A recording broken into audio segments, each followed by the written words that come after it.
ನನ್ನ ಶಾಲೆ, ಅಕ್ಷರ ಎದೆಗೆ ಬಿತ್ತಿದ ಶಾಲೆ, ಪ್ರಜ್ಞೆಯ ತಲೆಗೆ ನೂಕಿದ ಶಾಲೆ, ಬದುಕುವ ದಾರಿ ತೋರಿದ ಶಾಲೆ, ಎಲ್ಲರನ್ನು ಪ್ರೀತಿಸು ಎಂದು ಕಲಿಸಿದ ಶಾಲೆ, ತಾಯ್ನುಡಿ ದೇವನುಡಿ ಎಂದ ಶಾಲೆ.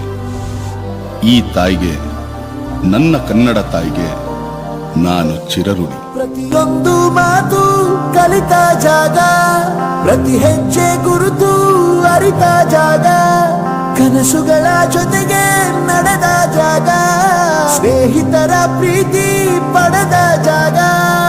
ಎಲ್ಲರೂ ಒಂದೇ, ಇಲ್ಲಿ ಮೇಲೂ ಕೀಳಿಲ್ಲ, ಜ್ಞಾನದ ಹಸಿರಿದ್ದಾಗ ಮೊದಲು ಕೊನೆಯಿಲ್ಲ.